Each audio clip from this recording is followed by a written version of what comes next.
extraordinary evidence, I said, is commensurate with the claim. And it's going to be objective evidence. Testimonial evidence doesn't count. A miracle, by definition, is something that does not happen on its own in the natural processes of things. Dwayne, I want to ask you today, are miracles possible? Yes, they are. Let me tell you what happened to me.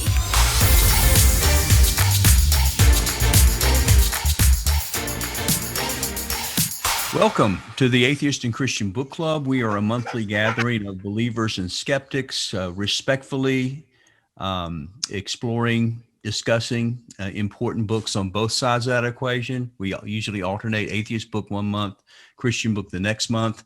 We try to, in most cases, interact with the author, either in person right at the club or online at the meeting, or in interviews by Skype or what have you before we get started. So we got a great, I think, evening coming up for this evening, as we're going to be talking to John Loftus and about his book, The Case Against Miracles. I'm going to have our co-founder, Bill Cluck, introduce him in just a moment. My name is James Walker. I'm the other co-founder of the Atheist and Christian Book Club. I am a Christian apologist, president of Watchman Fellowship, a Christian ministry focused on evangelism and defending the Christian faith, primarily in the fields of interfaith evangelism. So we do research on other religions, new religious movements, cults, the occult, controversial doctrines, practices, spiritual leaders. We also have a big interest in atheism and agnosticism, and thus this is why the club got started. So before I turn it over to our co-founder, Bill Cluck, I did want to take a moment to talk about some things that we do have available. First of all, if you go to our website at atheistchristianbookclub.com, you'll see that we posted last month's book club. Our December book club was Frank Turek discussing the book he co-authored, I Don't Have Enough Faith to Be an Atheist. A great participation in that, and want to encourage you to go watch that. In fact, we have probably at least a year and a half, maybe 2 years of book clubs that you can watch on our website there, if you want to catch up on some of the ones that you missed. And then talk to you about what's happening next month. We have a great guest, Dr. Craig Keener. He's the author of the massive 2-volume work, Miracles. He is, from a Christian perspective, I think the guy to go to as far as documenting, discussing the underlying philosophy of miracles, both biblical miracles as well as modern day miracles. And so I want to encourage you, all of our club members, to get that 2-volume work. Now, I've talked with Bill Cluck about this. I've had a little bit of pushback about that's a lot of reading to do. It's pretty expensive to buy the 2-volume set. So I think what we're going to probably do, and I'm going to be talking with Dr. Keener about this, is rather than looking at those books specifically, is maybe use this opportunity next month to talk about the book, The Case for Miracles by Lee Strobel. And in fact, our book this month, The Case Against Miracles, I think primarily was a response to Lee's book, The Case for Miracles.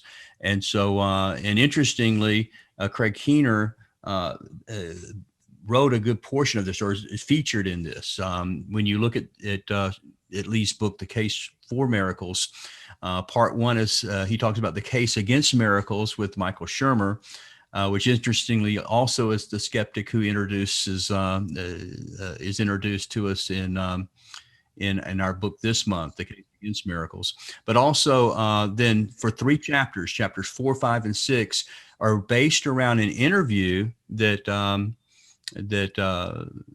was done by Lee Strobel with Craig Keener. So I'm going to ask him if he'll come join us next month, and that's going to be February 4th at 7 p.m. to discuss specifically his chapters 4, 5, and 6. They're in Lee's book, The Case for Miracles. And I'm hoping that this is going to be something that you'll enjoy. And then also the following month, we already have on the calendar, we'll be having 2 philosophers join us at the same time on a Zoom meeting. And it's going to be Graham Oppie, who's going to from Australia. He's a atheist, leading atheist philosopher, and also joining him is our good friend here at the book club. That is going to be joining us, Tim McGrew, and Dr. McGrew is also a Christian philosopher and an apologist. We're going to be talking about his their books, their participation in the 4 views on Christianity and philosophy. So Graham wrote a section, Tim McGrew wrote a section. We're going to focus on those 2 sections, the atheist position as well as the Christian position, bring both philosophers into our Zoom meeting. And I want to encourage you to be here for that. That's coming up again in March 4th at 7 p.m. And we're going to be focused on that. So I'm going to get Daniel Ray, if you'll unmute Daniel. Tell them about the 2 others. This is still a little tentative as far as getting the actual date down. I'm not sure if we've got that yet, but Daniel, what do we have on the platter coming up after that? In April, we're going to be doing a new book that is coming out this month sometime from the 4 Views series on science and Christianity. And we have scheduled for Thursday, April 1st. And I think both of them have said yes. The agnostic / kind of atheist Michael Ruse, and Christian philosopher Paul Copan, who edited the book, and Michael Ruse contributed a chapter. So we're going to have Paul Copan and Michael Ruse together for our April meeting, which will be Thursday, April 1st. And so it'll be another 4 Views book. And so that'll be interesting and enjoyable and right up my alley, science and Christianity, for our April book club. So I'm excited about that. Now, some of you may not, if you're kind of new to this whole world of like Christian apologetics and philosophy and atheist philosophers, these are some big names. These are some of the top recognized people in the world who are coming into our book club. And I'm excited about that. I hope you are too. I'm definitely looking forward to that. Right now, I want to throw the ball back over to Bill Cluck. Bill is our other co-founder of our Atheist and Christian Book Club. He is a former Christian turned atheist. He has a lot of input as we talk together, our staff, along with Bill and some of our other atheist members, about what the upcoming books ought to be and how what we ought to focus on. And our guest this month, our guest author this month, John Loftus, this will be his 3rd book club. And one of the reasons for that is John Loftus was very instrumental early on with Bill Cluck's deconversion. So I think it's fair to say for Bill that John's a real hero of his. And so he's always wanting to push to do one of John's books and to have him on as a guest. So Bill, do you want to introduce our guest and affirm what I'm saying? Was John Loftus instrumental in your deconversion? Yeah, absolutely. John Loftus had a real impact on my religious and apologetics life. Let me just tell you a few things about him. He has 2 master's degrees, one from Lincoln Christian Seminary, I think where he got his master's philosophy, and Trinity Evangelical Divinity School, where he got his master's of philosophy. So he actually studied under the William Lane Craig. So this guy really knows his stuff and has been with some of the biggest guys. He's had debates with several Christians. And he's actually going to write another book coming out, I don't know when, but it's called The Incompatibility of God and Human Suffering. So I looked at the chapters and I've got to read this book. I'm looking so forward to it. But I've spent 10 years debating Calvinists. And one of his chapters is the awful, controlling, damning, lying God of Calvinism. So that should be just fascinating. If you've ever dealt with Calvinists, what about the killing of the Amalekites and the poor, camels? Oh, God's sovereign. What about sending people to hell just because, you want to send some to heaven? Well, that's God's sovereign. Just shut up and don't argue. So what John said was something very insightful. He said, Calvinists have answers for everything. People that have answers for everything answer nothing. And that pretty much summed it up for me. But back to my personal thing, I've been following his site, Debunking Christianity, for the last 10 years. And it's a wealth of apologetic information in there. You have to take the Debunking Christianity, the DC challenge, which is to read the books, inform yourself, look at the opposing view, just don't look at confirming your own biases. I did it, and it really impacted my life. And thank you, John. I mean, sincerely, I mean, you've really helped me to get out of my Christian delusion and into the light. So thank you very much. Well, with that said, I want to say thank you, Bill, for saying so. Thank you for reading and for recommending my books. Appreciate that. Absolutely.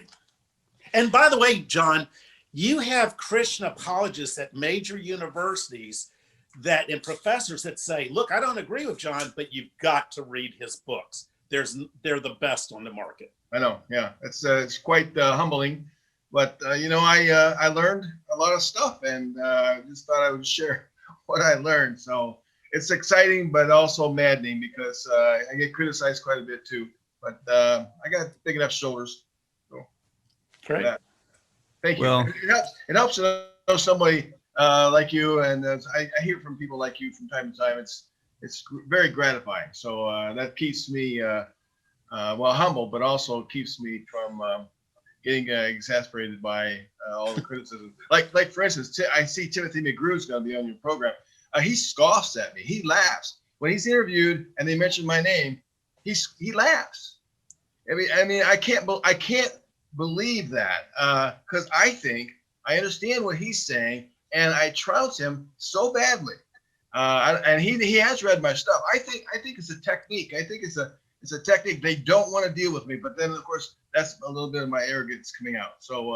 Well, John, that's obviously because you're so effective. People that do that obviously do it because you are having an impact, and you do have unbelievably good apologetic. Your books are apologetic gold. Thank you so much. I think we can all agree if you want to if you want people to like you, this is not the field to be in, whether you're an atheist or a Christian. This is not you don't want to get in the area of explaining what you believe and why you believe it and still have people like you at the same time, especially if you're on Twitter or social media. It just goes against that, which is one of the unique things I think about our club. I hope a unique thing is, for the most part, with very rare exceptions, there's a lot of respect and genuinely trying to understand the other's point of view, to listen to what's being said. John, I don't agree with you very often, but I appreciate your honesty. I appreciate your attempt to explain why no matter what side we're on, whether we're atheists or Christians at our book club, we all agree this is an important issue. And we all agree that the other side deserves respect, and that's what we hope that we're able to do and demonstrate this evening. So most of your books are anthologies, and you get together. In fact, looking over the list of the other writers of various chapters, some of them have already been on our book club, and several of them are friends of our book club. But we're mostly focused. We try to kind of have focused chapters, so a member of our club doesn't feel like they have to read the whole book in order to participate. If you can just read these 3 or 4 focused chapters, and the chapters that we wanted to focus on are the ones that you authored yourself in this anthology. And so I wanted to launch the kind of the discussion in this first chapter that you wrote. Extraordinary claims require extraordinary evidence. And what I want to do is give you maybe 5 or 6 minutes, if you could. There's some people that just found out about the book club today. They haven't even had time to read it yet. So just as a reminder for those of us who's been a while since they read that chapter, or those who haven't had a chance to read it, can you kind of give us a 5 or 6 minute synopsis? What do you mean by that? And why is it true that extraordinary claims have to have extraordinary evidence? Thanks, John. Thanks so much again for having me on. The last time I was on, I felt, and I have felt that when I'm asked to come on to Christian programs, they're scared to have just me on. I don't get that. I mean, not that doesn't explain your program. I get that. But they're scared to have just me on, and they don't give me enough time to talk. When, see, I was where this other guy, whoever he is, whether it's Dickinson or David Marshall or any number of them that I have to share the platform with, I was where they are, and I know their arguments better than they do, or at least as good, or at least marginally as good, or at least I'm up there. And I have to sit through and listen to the stuff that I myself taught as a college professor, and as I myself wrote. And I have, so in my mind, I could be just way too arrogant for this, which is, sorry, that's it comes with me. I have so much more to say than they ever do, because what they're saying is stuff that Christians have already heard, whereas what I'm saying is new to even some atheists, and how I say it. So I get a little frustrated when I was on the program Unbelievable with Justin Brierley, and I was on there with David Marshall, and the host proceeded to give him about 20 minutes, 25 minutes, and only asked me a yes or no question here or there. And then all of a sudden he asked me what I thought. So I decided I've got to throw it all in right now. So I was able to talk maybe for 5 to 8 minutes, and I gave 5 objections. And then the host, Justin Brierley, he proceeded for the rest of the program asking from each one of my objections. He asked David Marshall, he says, okay, what do you think about objection number 1? And let him again wax eloquent. What do you think about objection number 2? And so, I mean, my entire thing there was like 5 to 8 minutes. And then, although I got more time because I interacted, but anyway, so that was last time. And I thank you for having me back. I thank you for just having me. I've already wasted my time talking about that by now, but I appreciate that. So now maybe one of the reasons I've been asked 3 times is because I've got 12 books out. How many other authors have had? Well, I've got 2 more coming out. How many other authors have had so many books? I don't know, but I've got one coming out. It's called like was mentioned, the problem of horrendous suffering in God, and you can look on my website and you can see what that's all about. But in fact, I'm so much involved in that book right now, I'd rather be talking about that. I've moved on, but I did edit the one on the case against miracles, and I do have a chapter in there called Extraordinary Claims Demand Extraordinary Evidence. Now, I've seen William Lane Craig's, I've seen Timothy McGrew's talks about those things and writings about those kinds of claims, and they scoff that extraordinary claims don't require extraordinary evidence, and they utterly misconstrue what the point is. So let me just try to explain it adequately. There's ordinary claims. Now, an ordinary claim is something about an ordinary event. That is something that, is on the boards, something that doesn't sound ordinary, out of the ordinary to you. Somebody says, well, I saw a car accident today, and that person is a trustworthy person, and you have no other reason to doubt them. Boom, you believe them. You accept what they say. That's an ordinary claim about an ordinary event that happens all the time, too often actually in our lives. I mean, it's unfortunate. Then there are what's called extraordinary events. Now, an extraordinary event is something that's out of the ordinary.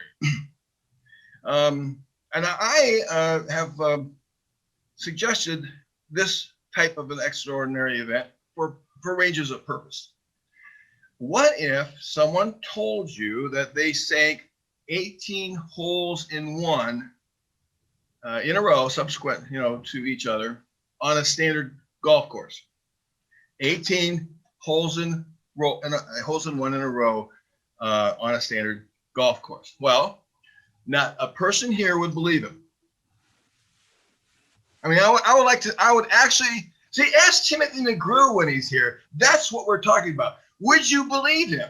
No one, not even if they're a trustworthy person, right? And I mean, oh, I swear that wouldn't do it. That wouldn't help at all, right? You say, well, I need some evidence. Was anyone else there? Did you video it? You know, and things like that. Well, that's the extraordinary claim. So it demands extraordinary evidence. So what's that? Well, actually, it's evidence commensurate with the claim. Whatever the claim is, the evidence has to be commensurate with that claim. That is, it has to be enough that can convince someone who wants to know. Now, sometimes that's going to be a large amount of minimum evidence, and other times it's going to be a small amount of big types of evidence. And that's where they misconstrue this whole thing about the extraordinary claim. Well, what do you mean a small amount or a big amount? We don't even know what you mean. The thing, and they try to gerrymander around the plain point being made, and that is it's going to require enough evidence to convince. So that's commensurate. That's a key word, commensurate with the claim being made, and it might require that type of evidence could be different depending on the claim being made. Now, David Hume talks about those kinds of evidence, ordinary evidence and extraordinary evidence, but he also talks about miraculous evidence. Now, I mean, miraculous claims. That's what his focus is on chapter 10 in his inquiry concerning human understanding. And he says, I call those claims extraordinary evidence, extraordinary claims of the highest kind. That's still an extraordinary claim, but it's of the highest type of claim. Now, the analogy here would be this. Now, not just 18 holes in one in a row on a standard golf course, but what if this guy said this, and I was able to fly in the air from one tee to the next tee as I did my 18 holes in one. Now not with a helicopter, not with a plane, not with any contrived kind of mechanical device, but either I flew, like I grew wings, or somehow I had jet propulsion, or somehow I could fly like a Superman. That is way beyond the 18 holes in one in a row. That's the miraculous kind of a claim, and the evidence has to be commensurate with the claim being made. So when it comes to extraordinary claims of the highest kind, you need the highest type of evidence. Now, here's my point. Testimony doesn't make it, doesn't cut it. Testimonial, I call it evidence. It is, testimony is evidence. Testimonial evidence is evidence.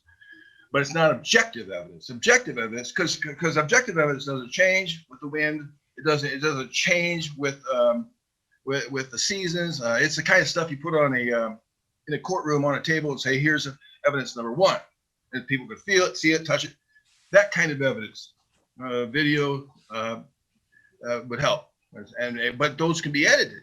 So the extraordinary claim of the extraordinary highest type of claim cannot be believed based on testimony alone. You can't. You just can't do it. Ask Timothy and the crew to answer my question. Don't let him scoff. I know he will. Well, thanks for that summary. And I know it's very, very hard to get one of your more important chapters and try to squeeze it into 5 or 6 minutes. I know how difficult that is. But one of the things that we experimented with having both sides at the table at the same time is so they can ask each other those questions. And so, maybe we need to have you back with Tim, rather than channeling your questions. I have a question I'm receiving from John Loftus for you, or you could just join the Zoom and ask him yourself. Right. So Yeah, I can do that. I know he knows who you are, and but the whole club is trying to hopefully get some of that interaction. So let me do this about extraordinary claims require extraordinary evidence. I've got a little 3-minute video that Daniel Ray put together, which I think is kind of interesting. Yeah, go ahead. Just a minute. I know you warned me in advance about this video, and that you're going to ask me to explain. No, that's a different one. It's a different one. This is just about Well, you can watch it and see, but I have another video that we get a chance to get to later. I want to say this, James, you're the host. I'm not really not trying to be anything, but honest.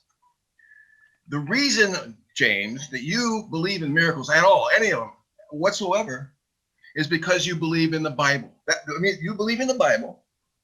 So therefore, you're going to be more willing to believe in these claims, the ones that, whether this is a tape or not, the next one. So if we stick to the Bible, I'm very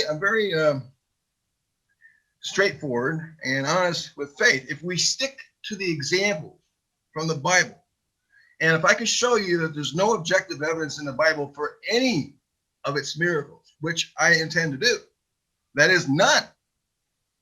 If I can show you that there's no objective evidence for any of the claims in the Bible, I mean, miraculous claims in the Bible, then that would effectively undercut your willingness to believe in any other miracles. But that's okay. That's okay. I'll let you go. It's your. Yeah, I mean, I think we kind of agree a little bit on that. That if God can't possibly exist, then miracles may not exist. But if God possibly exists, I think we both agree that miracles possibly exist as well. So again, part of our challenge on trying to have the conversation, and I've learned a lot from the book club over the years, is how much your worldview affects how you're going to look at the same data. Even as honest as you can try to be, you're going to look at the same data and come to two different conclusions, a lot of times based on your worldview. And so we hopefully we can get in that as it relates to miracles here in a little bit. So I did want to show this little video that one of the things about extraordinary evidence is, or even extraordinary claims is an adjective and somewhat subjective. So it's hard to scientifically quantify. There's no taxonomy that you can, this is semi-extraordinary. This is 90% extraordinary. And so let me just show this little video that shows part of the challenge that we have looking at this issue and trying to examine it. What is extraordinary? So let's see if this is going to work, hopefully.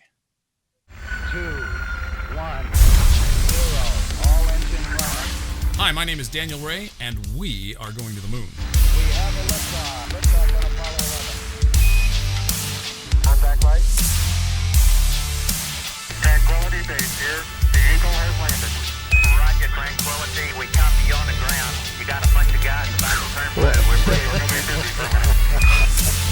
Armstrong is on the moon. Neil Armstrong, 38-year-old American, standing on the surface of the moon. On this July 20th, 1969. That's one small step for man. One giant leap for mankind. Oh, that looks beautiful. Beautiful, beautiful. Isn't that something? Magnificent sight out here. Magnificent desolation. On July 20th, 1969, two men set foot upon the lunar surface. Neil Armstrong and Edwin Buzz Aldrin. Was that extraordinary? Apollo 17, December 19th, 1972. Extraordinary or ordinary? 12 different eyewitness accounts. 12 men gave us an eyewitness testimony about what the lunar surface is like. Buzz Aldrin called it magnificent desolation. Beautiful, beautiful. Isn't that something? Magnificent sight out here. Magnificent desolation. A few years ago, I shook the hand of Charlie Duke, one of the few remaining living moonwalking astronauts. He was the voice of Houston for Apollo 11. Roger, Tranquility. We copy you on the ground. You got a bunch of guys about to turn The blue. moonwalker for Apollo 16, and I shook his hand. This hand right here. Touched an astronaut who walked on the moon. Extraordinary or ordinary?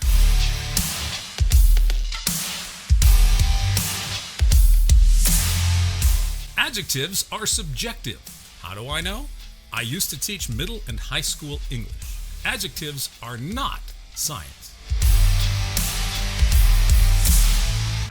You cannot see extraordinary in the laboratory. The whole bit of this argument comes down to the elasticity and the ambiguity and the subjectivity of the word extraordinary. If Apollo 11 was extraordinary, the evidence that we had to back it up was pretty ordinary. But I'm using adjectives.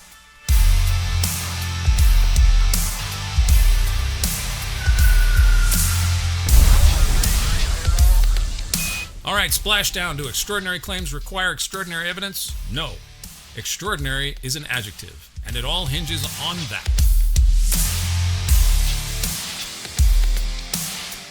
Your idea of extraordinary doesn't fit mine, therefore I'm justified in rejecting any evidence that you give me. That's how it works. Now we now return you to our regularly scheduled scrolling through YouTube. I'm Daniel Ray.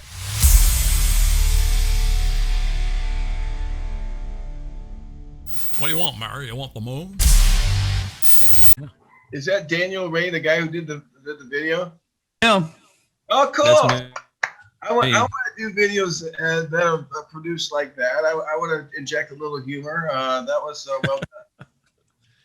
But does he have at least a little bit of a point? You think that what is extraordinary? How do you know if it's extraordinary to you but not to me? That kind of thing. Well, that's Daniel's giving the typical Tim McGrew line where he scoffs at me for saying otherwise. Look, I used to want to be a philosopher. I have degrees in philosophy, and I taught philosophy. But I'm telling you that if you're listening to the philosophers, they are experts at obfuscating. That is, they try to muddy the waters. They try to cloud the air you breathe, so you can't see the truth. And they want to. I'm not blaming Daniel for this, but they want to muddy the waters as to what is extraordinary. The thing is, extraordinary evidence, I said, is commensurate with the claim, and it's going to be objective evidence. Testimonial evidence doesn't count. Now, because we're talking about a miracle. Now, a miracle, by definition, that's a different claim. I didn't go into the definition of a miracle, but a miracle, by definition, is something that does not happen on its own in the natural processes of things. That is what we find in the natural world, whatever it is, and sometimes we might have difficulty in discovering that, but by now science has cleared up so many mysteries that we can trust its results in the future as well. A miracle is something that can't be explained by natural process. If you can explain it, then it's not a miracle. At least it has no evidential weight. I mean, if God could potentially do anything he wants as a miracle, but if he does it and there's no evidence for it, that is what we find in the natural world, whatever it is, and sometimes we might have difficulty in discovering that, but by now science has cleared up so many mysteries that we can trust its results in the future as well. A miracle is something that can't be explained by natural process. If you can explain it, then it's not a miracle. At least it has no evidential weight. I mean, if God could potentially do anything he wants as a miracle, but if he does it and there's no evidence for it, then it doesn't affect us. It doesn't call us to believe on anything, because as reasonable people, if he created us as reasonable people, he should give what reasonable people need to believe, especially if he's going to condemn us if we don't. So an extraordinary claim of the miraculous kind is a claim that nature was screwed with. Nature was violated. It was dismissed. Nature was suspended. It was put aside. That is would be something like, I like to use the illustration of levitating. Like this, I got a mouse here. If all of a sudden it levitated. Now, if someone could explain that scientifically, then it wouldn't be a miracle. And maybe someday they'll do that. But right now, in my room, in this area right here where I'm at, that won't do. But if it hovered around, especially if it's spelled out like John Loftus, you need to believe because you're going to hell. Whoa! Of course, I'm going to take notice of that thing. But a miraculous claim is an extraordinary claim of the highest kind. It demands objective evidence test. That's the main point. See, because I deal with concrete examples. A concrete example, I was mentioning philosophy a minute ago. by confusing us with definitions, and they're legitimate topics. Like, for instance, what's pornography? I remember in the 1970s or so with Reagan and Edwin Meese, attorney, what was he? He was attorney general or something. They had a big debate over pornography, and they had a big hard time just defining it. And the Supreme Court finally defined it in some way. But what is it? Well, it's this or it's that. But I know it when I see it. See, that's what someone said. I don't know who it was. I know it when I see it. See, when we're dealing with concrete examples, it changes everything. So what I do is I say this, okay, if you guys want to go over there and talk about the philosophical definition of extraordinary evidence, go ahead. It's legitimate. I'm not saying it's not. What I'm talking about is a virgin birth deity in the ancient superstitious world. Let's talk about that concrete example. That is, I'm going to tell you, that's the extraordinary claim of the highest order. And I am going to need some extraordinary evidence for it. Like, for instance, we don't have. Like, Maury Povich wasn't there to say, Joseph is not the baby daddy. And Mary didn't wear the chastity belt that would prove that she was a virgin. And there was no one who tested her hymen. I mean, there was no evidence of that. All we have in the Gospels is Mary saying, an angel told me that I'm going to be with a child. It's going to be the Son of God. And Joseph, and this is a significant part, Joseph, the father, was convinced that Mary was telling the truth in a dream. That's what it says. It's very explicit in Matthew. I think it's Matthew chapter 1. It's very explicit in Matthew that Joseph saw the light in a dream. He woke up and says, "Whoa, I've been appeared to in a dream, and therefore Mary, is definitely with virgin, and so I'm not going to put her aside." Look at it. It says it twice. He was convinced by a dream. Now, there's two things about that. One, that's not evidence. That's not even testimonial evidence. It's not. It's the brain screwing with your head. Two, if Matthew actually included that story based on Joseph's testimony, then it has me questioning everything else about Matthew's gospel.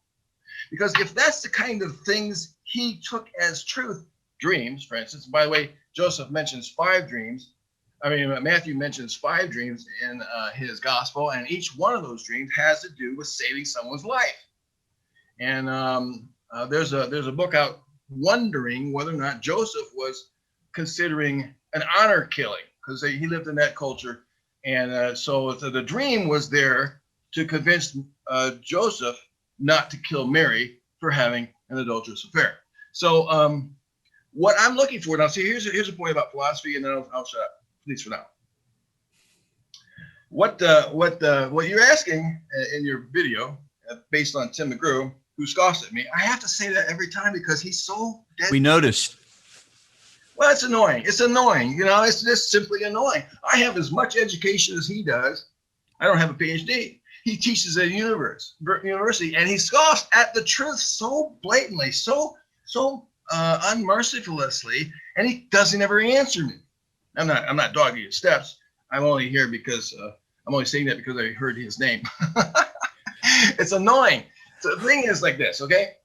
I'm dealing with concrete examples. I'm dealing with the virgin birth. There's no objective evidence for it. I can't believe it. There's no. The only testimonial evidence we have for it is Mary and a dream. So what I do when I stick to concrete examples is I stick to concrete examples. You can tell me, is landing on the moon an extraordinary claim? Oh, yeah. Well, sure it is. Do we have ample evidence for it? Yeah. Not to some people. There are people that's not extraordinary enough evidence. I think that was part of Daniel's point. Well, I was going to get to that. Really, apparently it's not. Apparently it's not a solid evidence. Apparently it's not airtight evidence. But there's plenty of evidence to think that, right? So, but it's not a claim about a miracle. It's not a claim that all of a sudden on the launch pad, the rocket disappeared and appeared on the moon 5 seconds later.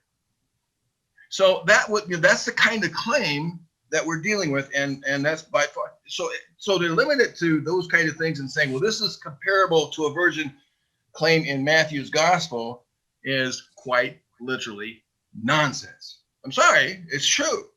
I mean, I feel Let's like do this, John. We've got a lot of great questions that are All right, popping go. up in the chat and stuff like that. So, two of our longtime club members, in fact, both an atheist club member and one of our Christian club members, Mike Cahill, one of our Christians. It's almost exact same questions. I don't know if we can combine them together with Ken Daniels, one of our atheist guys. And maybe it'd be better to have one of you guys come on camera and ask it. Mike, do you want to kind of ask your question? It was very similar to Ken Daniels' question. Okay, right. Yeah, I was, well, my question is, I was really impressed and astonished at how much David Hume is still so influential. Everybody is just taking him as the starting point there, and he's very influential. But it's interesting to me that people interpret him in different ways. So some people say he really definitely says miracles are impossible, and others say, well, that's not exactly what he said, although he says they're irrational. But why do you think there's so much difference in how people interpret him? Is it because David Hume was not very clear at the time, or what? I think that is partially true. I think what you just said is partially the case. And I think it takes a little bit of work to harmonize what he says. And I'm not sure exactly why that's the case, but I think that it's the only right thing to do. The only fair thing to do with Hume's essay in chapter 10 is to say to yourself, okay, in his mind, he was thinking consistently. And he doesn't think he's being inconsistent. He doesn't think he's speaking out of both sides of his mouth. So let's try to figure out what exactly his intended meaning is and how would he deal with any of our confusions. And I did that. We did that in my book, The Case Against Miracles. The first chapter, David Connor defends Hume. Chapter 3, I defend Hume. And in the appendix, I write a book review of William Vandenberg's new book defending Hume. And all of us agree that those who want to find a reason to pick him apart, those who want to say he's inconsistent, those who want to dismiss him, probably have a little bit of fodder if they want to do that. But that's just was it surprising the number? And you rightfully researched it and cited it. The number of philosophers who are either skeptic, atheist, or agnostic who say Hume doesn't know what he's talking about. And you cited that and kind of interact with that as well. But it would seem that they would be want to actually agree with Hume rather than find reasons to argue that his reasoning was faulty. Follow up when I can. You want me to answer? Follow up when I can. Yeah. You want me to answer? I would answer. Well, Graham Opie, for instance, he and Keith Parsons and some other philosophers, Eric Wallenberg, and those are the three off the top of my head. I look at how they do philosophy in my book, Unapologetic: Why Philosophy of Religion Must End. And they don't like it. They don't like what I said in it. I criticized Graham Opie in my book, The Case Against Miracles. I don't understand why someone who is as intelligent as he is and well-read likes to placate irrationality. But he does, and he doesn't like me saying that. And I actually emailed him recently, and I said, hey, my new book on horrendous suffering is coming out. Maybe you'd be interested in plugging that just as you did my first book, and maybe I think it was my third book. And he doesn't even respond to me now because I'm not playing games around here, and I'm not going to play games with Christians. In fact, what you should be doing here in your program isn't interviewing a Christian and an atheist and another Christian and another atheist. You should be interviewing a Buddhist, a Muslim, and maybe you do, a Hinduist, because the atheist position is all by itself. We're in a class of people all by ourselves. We do not believe in extraordinary claims of the highest order. And that sets us apart. Others do. And you might as well just lump them all into the same boat. But for Opie, for instance, to treat fundamental beliefs seriously as he does, it would be like, to me, taking the claims that Superman can fly seriously and asking whether or not, the jet propulsion is ready there, or asking if his cape is actually the bulletproof thing. I mean, that's nonsense to people like me. Yeah, but don't you want us Christians to take atheism seriously? Well, no. Well, then you need to understand what atheism is. It's atheism, like anonymous. As an anonymous person is a non-named person. An atheist is not a theist. Now, a theist could be all kinds of monotheism. It could be a polytheist. It could be a panentheist. I had a whole bunch of theists. I lost my train of thought on that. But we are Polytheist. And by extension, we are non-believers. And atheists are non-believers. And as non-believers, we don't believe. What don't we believe? We don't believe in extraordinary claims of the highest order, except unless there is objective evidence commensurate with those claims. And we don't think there's any objective evidence for those claims. So we just live life as best as we can. And we don't play games, especially when there's so many religious people who supported Trump. I know that's a separate topic, but I'm just so thrilled that he's going down. I'm so glad that the Republicans finally got that point. But it's the belief mechanism that we're against, because it can give rise to people who want to support Trump at all costs. Again, I won't say anything more about that. I'm sure there's people who disagree, but an atheist is a non-believer, and I'm a consistent atheist because I believe nothing of the extraordinary order without commensurate evidence, and I don't find there's any commensurate evidence.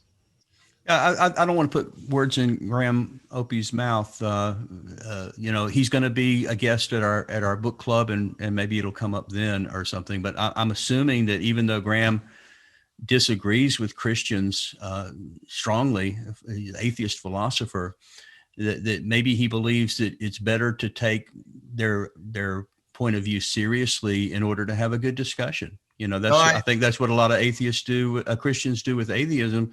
We want to be able to listen carefully so we can have a good discussion about it. I know that Ken Daniels is probably of that kind, and maybe he is, maybe he isn't. I think he is, and that's okay. I mean, I can say what I believe without really wanting to offend anyone. I don't want to offend anybody. I don't want to, not Ken, not Opie, no one else. But I'm not playing games. Belief is unworthy of thinking human beings, and to take like let me give you an example. Keith Parsons wrote a chapter for me in my book, The End of Christianity. I think, that was he wrote the chapter on hell in my book, The End of Christianity. And what he proceeded to do, and he sent me his chapter after he had already drafted it, and I had no input. I mean, except to say, well, why don't you do this? Why don't you do that? But he proceeded to examine the belief in a hellfire, eternal conscious torment, hell. And he did an amazing job. I mean, who would believe it after reading that chapter, right? But very few intellectual Christians accept that view of hell. And so to actually even deal with that view of hell and single it out as if it's more correct than the annihilation view, or more correct than the there's no fire view, or more correct than the purgatorial view, or whatever the view is actually, it says something.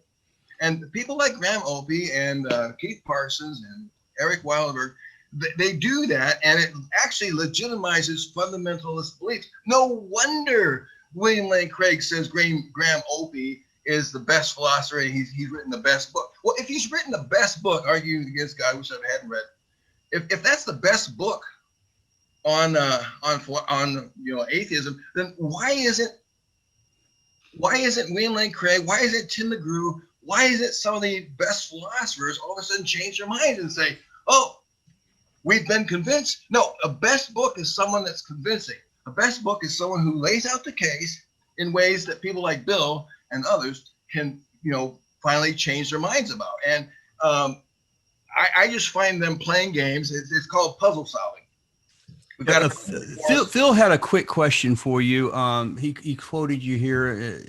belief, you said belief is unworthy of thinking human beings. And he wants to know, John, do you really believe that? No, I think that. I have a whole chapter on faith at the end of my book, The Outsider Test for Faith.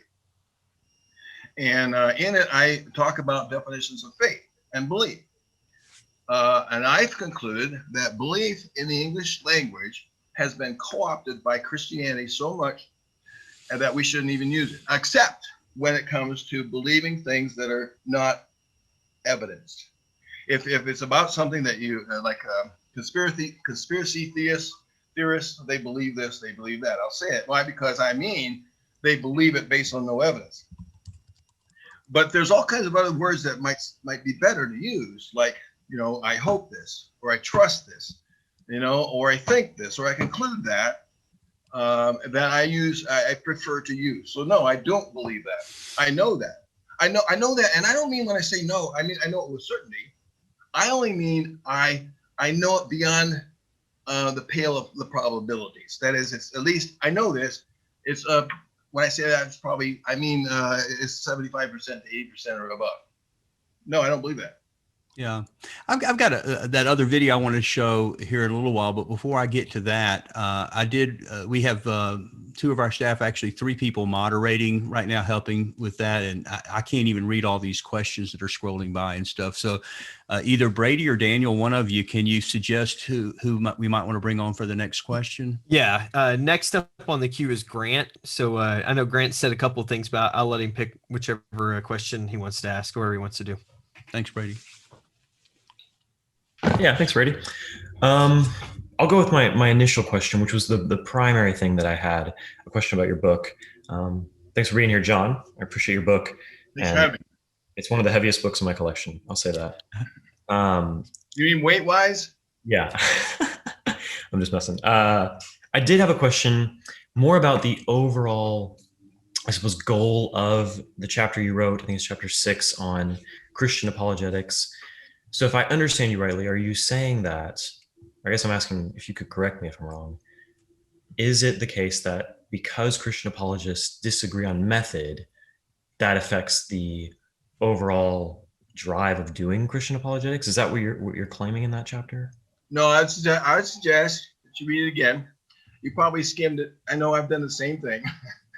Not at all. I'm saying, like, for instance, there's from memory, there's 5 different apologetics methods. And the first one is the pretending that you have evidence. That's the first method.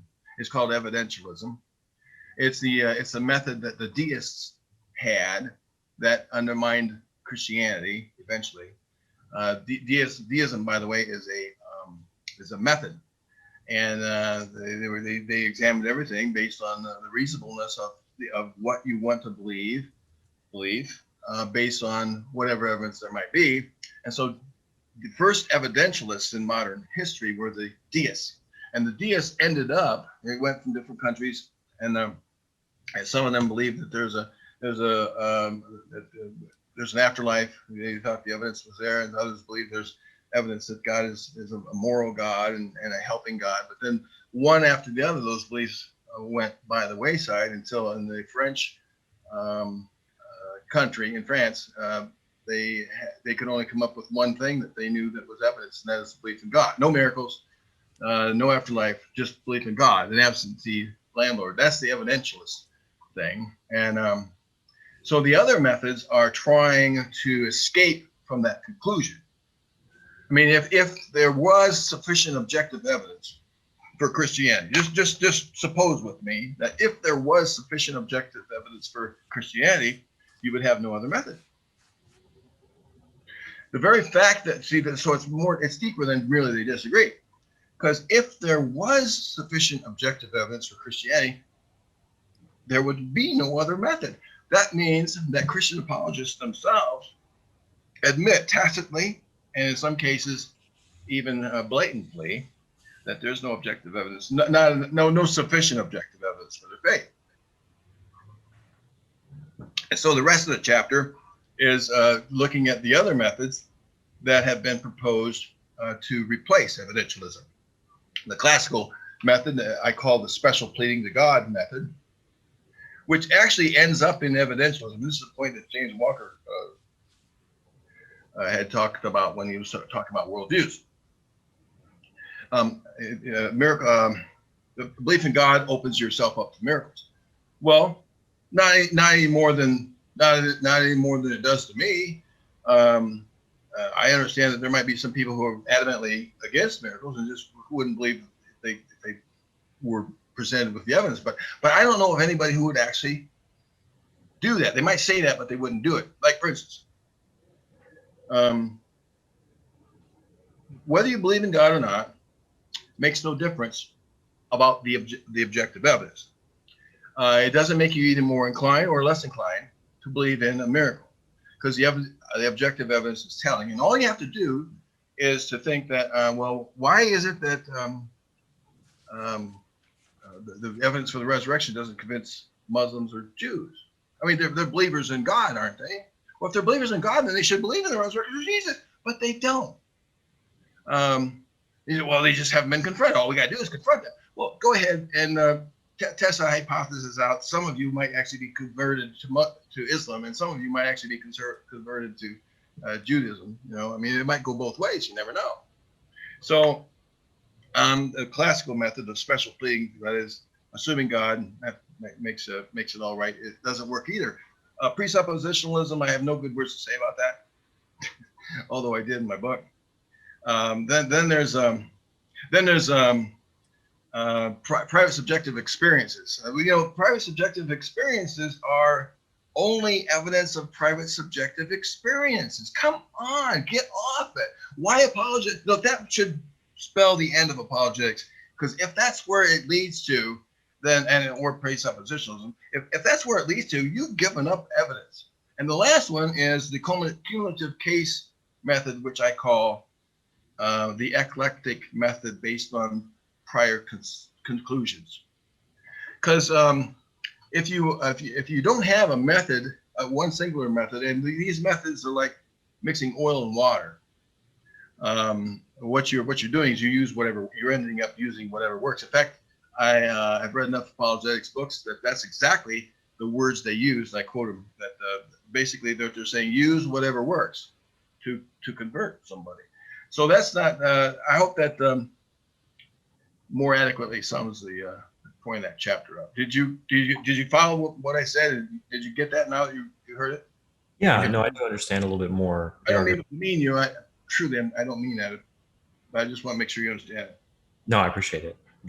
Thank you. Yeah, Brady, can we take another question before we get to the video? Yeah, Ken, if you want to go ahead and unmute yourself. I know you have a slightly different take on what we were just talking about a little bit, but if you want to unmute yourself and ask your question, go for it. Yeah, I don't know if there's other people who have unrelated questions. We've hit Hume pretty hard already. I was just curious because I read all the stuff that was written about Hume in the book, and I came out feeling like I still didn't have a strong grasp on what the issues are, because I know apologists like Tim McGrew will claim that Hume has been definitively refuted by modern philosophers.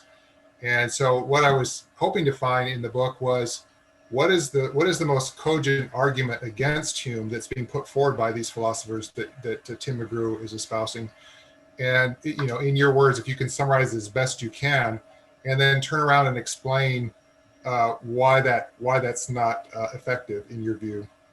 Well, it has to do with Bayesian thinking, Bayes' theorem, and some major criticisms of the fact that Hume didn't take Bayesian reasoning into consideration. Actually, he did. I show in the book from William Vandenberg that Hume was aware of Bayes' theorem. He had 3 editions of his book, and after his first edition, Price gave him a copy of Bayes' theorem in the paper. And after the first writing, and then Bayes' theorem, he had 2 more editions of his book, and he didn't include it into his chapter. So apparently he didn't think it was merit worthy, and I don't either. If you understand Hume, if you understand mathematical reasoning, I don't think that it matters that he included or didn't. Now Tim McGrew will wax eloquent about all that, but the bottom line is this. They say that Hume simply said, you're looking for evidence. If you don't find it, you don't believe. And that's the end of it. And it might sound like that's what I'm saying. And it is, but I'm more nuanced than that. Because they say that, but what if you believed in God? Then that changes everything. That's, basically that's what the argument is based on Bayes' reasoning that, well, what if you had a background factor? That is, you had some background factors that said, well, they more incline me to believe in miracles than your background factors, whatever they might be. Well, do background factors change how you view the evidence for or against miracles? And Tim McGrew would say, well, yeah, they do. And my belief in God changes everything, because if I believe in God, then I'm going to believe in the resurrection. Now, I didn't say this, but I think that's absolute. That's the last time I'll cuss. But it's absolute bad stuff. Because for one, which God are they? If you're going to start out with a God belief, which God are you going to start out with? You've already made a decision. You say, well, that's my background factor. My background factor is I believe in God, and therefore I'm more inclined to believe in the resurrection. No, you're not. Because if you were raised as a Jew or raised as a Muslim, or if you're raised from a Hindu and you had a belief in God, that no more inclines you to think that the evidence for the resurrection is decisive than anything. The only reason you think that the resurrection is evidence based on your belief in God is because you've already been raised as a Christian. That's why I call apologetics special pleading. And secondly, these background factors are not chosen. These background factors you have that give you the background for viewing the evidence for or against the resurrection are culturally chosen. And by culturally, the smallest culture you have is the family unit. Then you've got your extended family, and then you got your church family.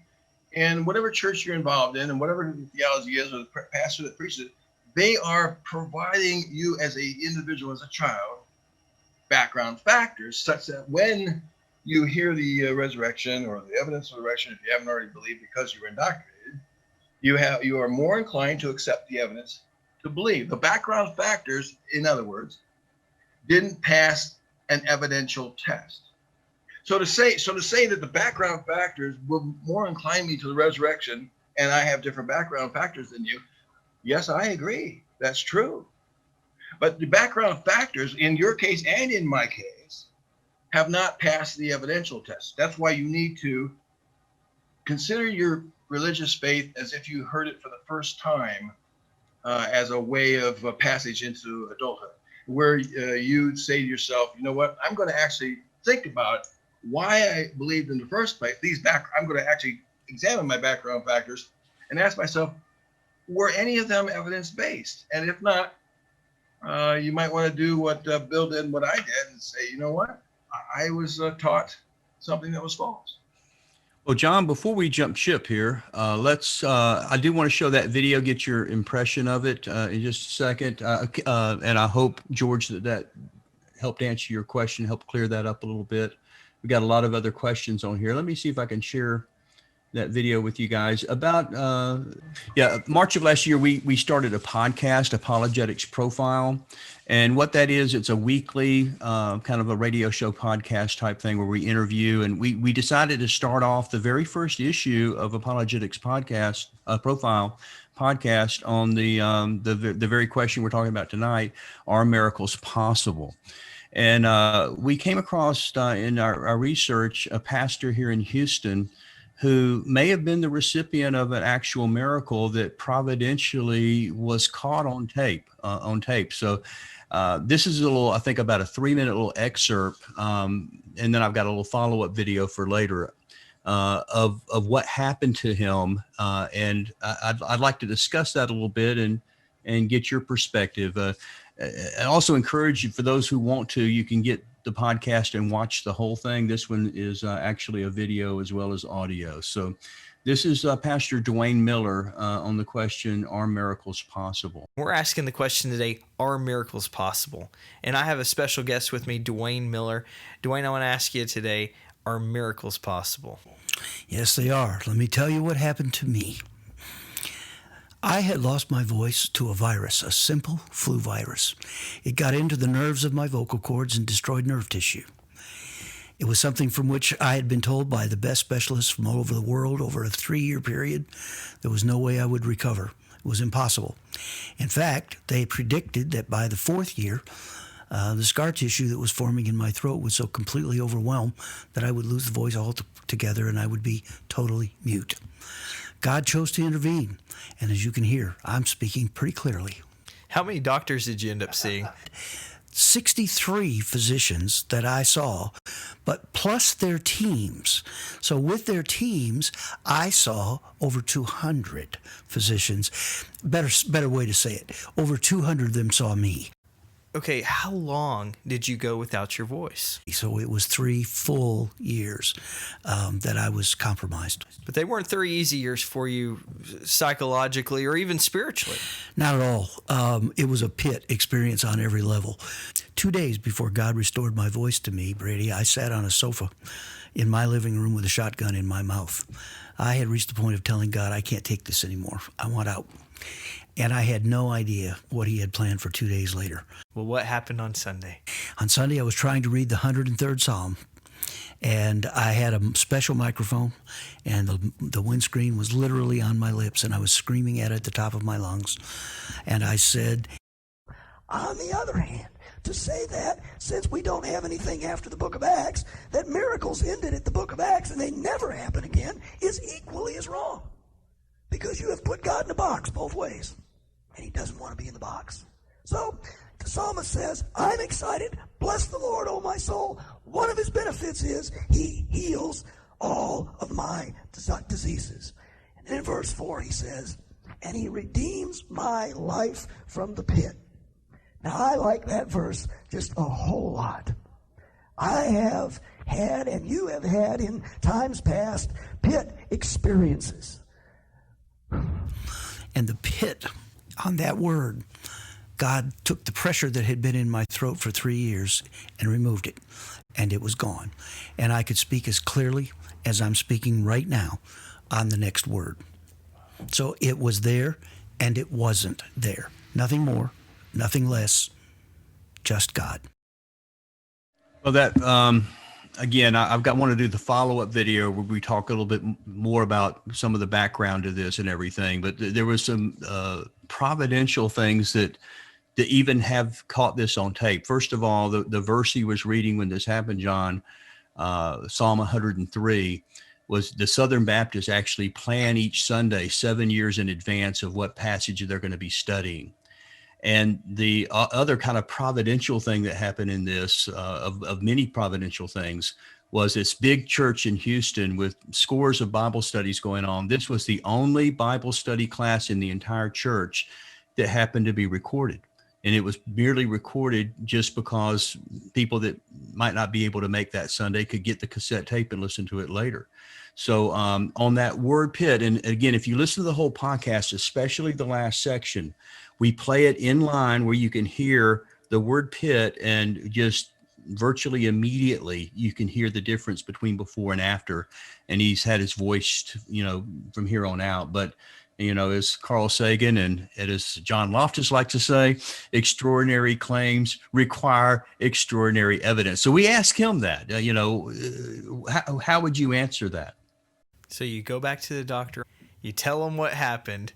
Of course, he's probably blown away just by hearing your voice. So when I saw him on Tuesday, he had gathered my Baylor team together. and we wept and cried together. We went through all the tests together. We looked at video. They made some additional video that morning. The video previous had shown the scar tissue growing in my throat. They did the video of that day. It's all gone, and it's all clear. And he was very, very clear. And he really is the expert. He literally writes the textbooks that other guys study from. And he said, let me just tell you, I could explain away your ability to speak. I'm the expert in this field, and I could explain it away. Sometimes nerve tissue spontaneously regenerates. And he said, even though yours was, let's say, highly unlikely, it could have happened. And he said, Dwayne, if I said that, nobody would question it. And he wasn't being arrogant or cocky. He really does have that position. He said, but here's what I can't argue with. Scar tissue doesn't go away. When it forms, it stays. That's what makes it scar tissue. And yours was there. We've got the video evidence. And now it's gone. We've got the video evidence. He said, if there's a miracle here, it's not your voice.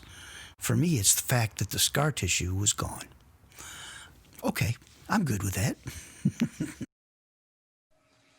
Yeah, so you got the missing scar tissue as well. So I mean, this is he in the podcast he goes into more of the evidence and the doctor's follow-ups, but just assuming that this is not a forgery or that he's just making the story up just for the sake of the argument, could this be an extraordinary event? Well, yeah, it's definitely an extraordinary event, and it wouldn't. It'd be hard to believe it just on testimony alone. Like he walked up to me, and if he were to tell me, my voice was bad, and if he told me that story without any evidence, I would be remiss to accept his testimony. Yeah. The only evidence I see is his testimony, but that's calling into question things, and I don't really want to do that. I mean. If this is something that I'm supposed to believe or I'm going to go to hell on, I would want to follow up. I would want to know the doctors. I'd like to talk to them. I mean, I would want to have objective evidence if I had to believe or be condemned to hell. Yeah, right? You were just assuming right now, for the sake of the discussion, right, that you could actually go see the videos, the same ones the doctor saw, the before and after video. Well, look. Statisticians are now telling us that every event of every day of our lives is a rare. Well, not every event. Many events in our lives, every month, every week, every day, are extraordinary types of events. Like, for instance, today I walked outside and there's a mailman. How often does that happen? Well, only a certain amount of times. And it had a good letter in it. How often does that happen? Add those up, multiply them, subtract and divide, and that was an extraordinary event. If you add to it what I was wearing, if you add to it the weather, that is the temperature of the day, if you add to it a lot of other things, like whether that guy had a haircut or not, and whether my dog was out, barking at him, you add all those events up together and you're going to get an extraordinary event, right? But nothing is like the kind of event that requires me to believe and be damned. I'm not going to dispute that. I think that it's probably one of those type of events because they're bound to happen to us all at least once a month, according to statisticians. David, now, is that a Bayesian probability? No, that's just a joke, John. I was just trying to make a joke. Sorry. Well, it could be. Yeah, it could be. Yeah. Mathematicians like David Hand, in his book *The Improbability Principle*, and a slew of others, I footnoted in my book. They say that extraordinary events of a rare, very extremely astronomically rare kind will occur to us all at least once a month, and so he got one of those, and I see nobody claiming besides himself that it was his God. I'd like to know what he believes. I mean, like, would God give him a miracle and then have him teach something that God doesn't believe? So then would God Would God give him a miracle and say, well, now you got to be a Christian? What kind of Christian? Well, you ask him, and he says, well, I'm a snake handler. Oh, would God actually give that guy a miracle so that he could go preach that message or not? And other theologians would disagree with his theology. So why would God like almost authorize him to be my spokesman or anybody's spokesman? So there's a lot of other questions I have, but the doctor said it's highly unlikely. Look, let's say the doctor says you have a 1 in a million chance of being healed for something. What that says is that you have a 1 in a million chance. That means that out of 1 million people, and there are 7 billion people on the earth, that's going to happen. Actually, it's going to happen. That's less than the lottery, and the lottery is won once in a while, throughout the year.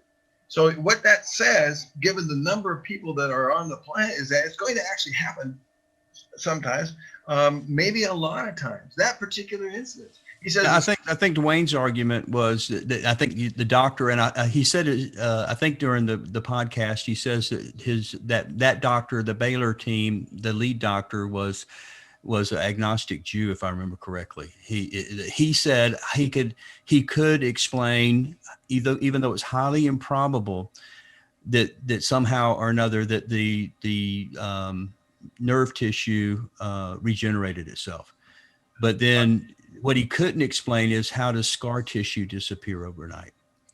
And that's the very definition of scar tissue. It just seems to be unable to explain, inexplicable. Yeah, I mean, there are things that we can't explain. I mean, nobody's saying that they don't occur. I think I've explained myself good enough here about that. It could be very well have happened, Let me do this so I can close the screen real quick. For those who are interested to follow up on that, if you subscribe to our podcast, the easiest way is just to text the word podcast to 50700. If you do that, the very first podcast you'll get is that podcast with Dwayne Miller on the miracles. And I do think it's well worth, I think, less than an hour that it would take to watch or listen to that podcast. So, and again, especially the last part, I feel like it's laid out where you can actually hear in context when he gets to the word pit and the before and after. It took my breath away. So again, I'm not saying, John, you have to believe that. But I do appreciate you giving me your insights on it and talking about what, how you would look at that. But then I also feel like, if something like that does happen, even if you have the providential fortune of having a recorder going at the time, or maybe it'd be better with a video or something, that, again, extraordinary evidence, that could have been Photoshopped, that could have been, there's a natural law, maybe aliens did it. I mean, you can hear all kinds of when we try to talk about these kinds of things, that what is the burden of proof? At what point it has become extraordinary? And part of the issue, and I hope maybe before the club's over, I can talk a little bit more about this. It seems like Hume, and it seems like you agree with Hume, sets the level of proof at such a high level. He said, I think he even used the term like indisputable. And I'm thinking, why not just say indisputable times 10 and make it really, really, that it would require a miracle in order to have that kind of evidence to support the miracle, which would then give you a second problem, because now you have another miracle that you have to have extraordinary evidence for. So it's almost like, I like the fact that Hume did, and I think that's part of the confusion of the discussion. Did Hume say miracles are impossible? Not actually. He said that they are logically possible, but in order to accept one, he set the bar so high that there's no way that again, with barring a second miracle, that you could validate the first miracle, which again is a never-ending set of a criteria that you have to, hurdles that you have to get over. So maybe we can talk about that a little bit more. So let me go ahead and close this out so we can get the full screen back up if I can do that. Hey, James, while you're doing that, I wanted to pass along, Dwayne was actually wanting to be with us tonight, but long story short, he was doing a funeral for someone who had passed away from COVID. a couple of days ago, and during the midst of that funeral, one of the brothers of the deceased had a heart attack and was taken to the hospital, and they're doing the surgery this evening. And so because he was there, he's allowed in the hospital. So he's actually doing his pastoral duty with the family. But he did promise me that if at all possible, he will be here next month. So if John, if you want to come in and ask him a question, or if anybody has any questions for Dwayne, he said he would be happy to field any questions at our next month's meeting. Yeah, when I encounter somebody with a story like that, I've encountered them from time to time. I don't try to convince them otherwise. Why would I wonder if I might speak out of turn, John? I really appreciate this book. I've read, I think, 4 of your books, and I like this one the best. Actually, I think this is the meatiest one I've read. I like it. And I actually learned some things. And usually when I read books, I don't learn any things anymore because I've read so many books. But one of the things, and this relates to what we're talking about now. One of the chapters, I forget which one it was. Is it by I don't know if it was Matthew McCormick or Darren Slade, talking about the probability or the likelihood that nothing caused something is it's more likely that something was uncaused than that God caused it. Do you remember what I'm talking about? Yeah, that'd be the first chapter. David Connor, I think he talks about the various. Yeah. So basically, when we're confronted with something that we don't have an explanation for, when we invoke a being like God, we're basically admitting we don't know what caused it, and to say that God caused it is just an admission of ignorance. So it's no more likely that God caused it than it just happened spontaneously, and then we don't have an explanation for it. Exactly, or we just don't know. I mean, yeah. Why do we? John Shook wrote a book, and in it he says something like, "It's mystery substitution." Mm-hmm. You have a mystery. What can explain this? I don't know what can explain this, and so they substitute a different mystery. God did it. I mean, it's nothing but mystery substitution on my view. Yeah. James, what was it you were talking about? I wanted to like comment just before. About the standard of evidence is so high, the bar is so high that it really would require a second miracle to validate the first one. Yeah, I want you to consider. You said the term you used that made me think of that is commensurate. What was it? It had to be equal. Right. You know, so if the greater the miracle, the you had to have an equal amount of proof, which would be a second miracle. Right. Well. That's one of the criticisms of Hume and others like him and me, that when it comes to miracles, we're setting the standard too high, for miracles. I'm really sorry about that. But if God created us as reasonable people, then he created us with these standards. And if he's not going to give us what these reasonable standards require, then it's not our problem. People say, well, with these standards, you couldn't believe any of the miracles in the Bible. And that's true. That's what I argue. It's true. There's no objective evidence in the Bible for any. Name me one miracle in the Bible that has any objective evidence for it. And you'll try the resurrection, but certainly not the axe head that floated, or the fish that was caught in the Sea of Galilee. Or a man's hand that got withered or leprous and came back. There's no objective evidence for that.